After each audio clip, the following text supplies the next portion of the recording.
Hello students, आपके अपने YouTube channel जियो life attitude पर आपका स्वागत है। यहाँ हम NCERT 12th क्लास का सॉल्यूशन कर रहे हैं। हालांकि ये CBSE HBSE बोर्ड एग्ज़ाम को ध्यान में रख करके बनाई हुई वीडियोज़ हैं, परंतु जनरल कंपटीशन एग्ज़ाम में भी बेस क्लियर करने में ये वीडियोज़ हेल्प करेगी। तो आइए शुरू करते हैं लेसन नंबर 3, मानव विकास, इस चैप्टर से। मानव विकास का अर्थ क्या होता है और अन्य बातें। सबसे पहले अर्थ, विकल्पों में बढ़ोतरी करना ताकि लोग आत्मसम्मान के साथ जीवन जी सके, दीर्घ जीवन जी सके, लंबा जीवन जी सके। यह जो परिभाषा है वो डॉक्टर महबूब उल हक जो पाकिस्तान से है उन्होंने दी। उन्हीं के साथ अमर्त्य सेन, प्रोफेसर अमर्त्य सेन भारत से थे, उन्होंने भी इसी परिभाषा में एक और वर्ड ऐड किया, स्वतंत्रता में वृद्धि करना। अभिप्राय ये हुआ कि मानव विकास का अर्थ है विकल्पों में बढ़ोतरी करना ताकि लोग आत्मसम्मान के साथ लंबा जीवन जी सके और स्वतंत्रता में जीवन जी सके। ये अर्थ उन्होंने दिया। अब ये दोनों डॉक्टर महबूब उल हक और अमर्त्य सेन, इन्होंने ये परिभाषा इकोनॉमिक्स के क्षेत्र में दी थी, इसके लिए इन्हें नोबेल प्राइज़ भी मिला था। ठीक है, अब मानव विकास का अर्थ जानने के बाद मानव विकास का स्तंभ, यानी कि मानव विकास के कौन कौन से स्तंभ होते हैं, किन किन मुद्दों के ऊपर मानव विकास टिका होता है, किन किन बेस पर, किन किन पिलर्स पर मानव विकास टिका होता है, आइए देखते हैं। सबसे पहला विकल्प है, सबसे पहला स्तंभ है, सबसे पहला पिलर है समता। ध्यान रहे, ये समता है, क्षमता नहीं है, क्षमता नहीं है। क्षमता का मतलब पावर है, ये समता का मतलब इक्विटी, यानी कि देश के अंदर जो संसाधन और विकल्प हैं इनमें सभी को समान अवसर मिलने चाहिए।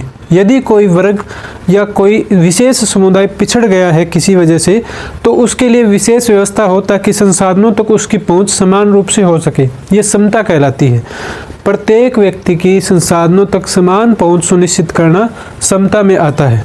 अगला है सतत पोषणीयता। सतत पोषणीयता का अर्थ है पर्यावरण को ध्यान में रखते हुए विकास करना। इस प्रकार से विकास करना कि जो संसाधन है वो आने वाली पीढ़ी के लिए भी बचे रहें और वर्तमान विकास भी चलता रहे। उसके बाद है उत्पादकता। उत्पादकता का अभिप्राय ये है कि प्रति व्यक्ति उत्पादन क्षमता को बढ़ा देना, यानी कि पहले जो 10 लोग काम कर रहे थे, टेक्नोलॉजी वगैरह में इतना इवोल्यूशन लेकर के आए, इतनी क्रांति लेकर के आए कि वो 10 लोगों की बजाय एक व्यक्ति ही उतना ज़्यादा काम कर सके टेक्नोलॉजी वगैरह की मदद से, उस टेक्नोलॉजी तक लोगों की पहुंच भी हो। उसके बाद सशक्तिकरण। सशक्तिकरण का अभिप्राय ये है कुछ विशेष समुदाय या कुछ लोग जो किसी वजह से मुख्य धारा से पिछड़ चुके हैं उनके लिए विशेष व्यवस्था करना। उदाहरण के लिए महिलाएँ इसी में शामिल होती हैं, बुजुर्ग, वृद्ध व्यक्ति हैं, इन सब के कल्याण और मजबूती के लिए जो कार्य करना है वो सशक्तिकरण के अंदर आता है। ठीक है, अब ये चारों स्तंभ है, इन चारों स्तंभों को मजबूत करने के लिए, इन चारों पिलर्स को स्टेबल बनाने के लिए, प्राप्त करने के लिए हमें कुछ उपाय करने होंगे। उन्हें उपागम का नाम दिया जाता है।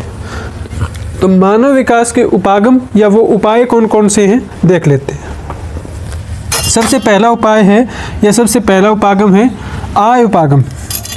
आय उपागम सबसे प्राचीन उपागमों से एक है, यानी कि ये बहुत प्राचीन काल से माना जा रहा है कि यदि प्रति व्यक्ति आय बढ़ जाएगी तो विकास हो जाएगा। लेकिन ये बाद में नकार दिया गया, क्योंकि प्रति व्यक्ति आय बढ़ने का अभिप्राय कभी भी ये नहीं हो सकता कि वास्तव में विकास हो जाएगा।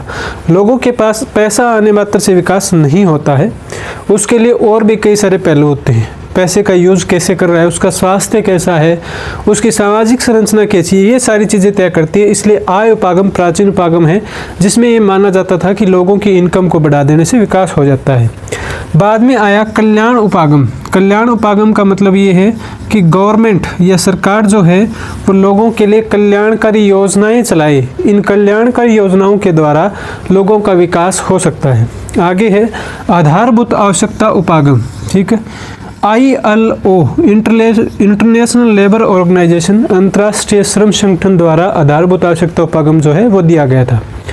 इसमें ये बताया गया कि लोगों की कुछ मूलभूत आवश्यकताएं होती है। ये ILO ने 6 मूलभूत आवश्यकताओं की पहचान की और बताया कि इन 6 मूलभूत आवश्यकताओं को पूरा कर दिया जाए तो लोग बाकी की व्यवस्था अपने आप बदल लेते हैं और अपने आप विकास कर सकते हैं।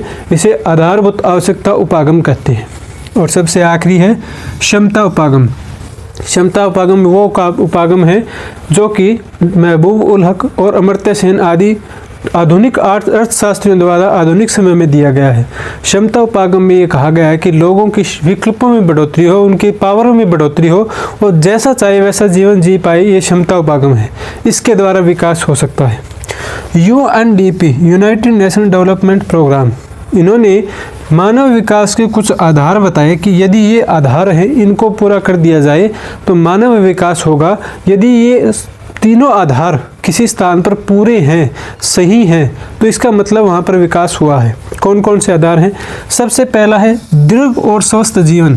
अभिप्राय ये है किसी क्षेत्र के अंदर लोग ज़्यादा लंबी आयु स्वस्थ रहते हुए जीते हैं तो वहाँ पर मानव विकास है। केवल यही नहीं, शिक्षा का होना भी आवश्यक है। किसी क्षेत्र में यदि शिक्षा या साक्षरता पर्याप्त मात्रा में है तो वो मानव विकास कहलाएगा। तीसरी महत्वपूर्ण आवश्यकता है संसाधनों तक उपलब्धता। प्रत्येक समुदाय, प्रत्येक व्यक्ति की संसाधनों तक पर्याप्त उपलब्धता हो, पर्याप्त पहुंच हो, ये संसाधनों की उपलब्धता कहलाती है। यदि संसाधनों की उपलब्धता ज़्यादा मात्रा में होगी, अच्छे से होगी, तो लोगों में विकास होगा, उसे ही हम विकास कह सकते हैं। उम्मीद है ये क्लास आपको अच्छी लगी होगी। यदि क्लास अच्छी लगी हो तो लाइक करें, चैनल को सब्सक्राइब करें, आगे से आगे ज़रूर शेयर करें, कमेंट अवश्य करें। आपको आपके विचार साझा करने चाहिए। यहाँ तक देखने के लिए थैंक यू सो मच, धन्यवाद।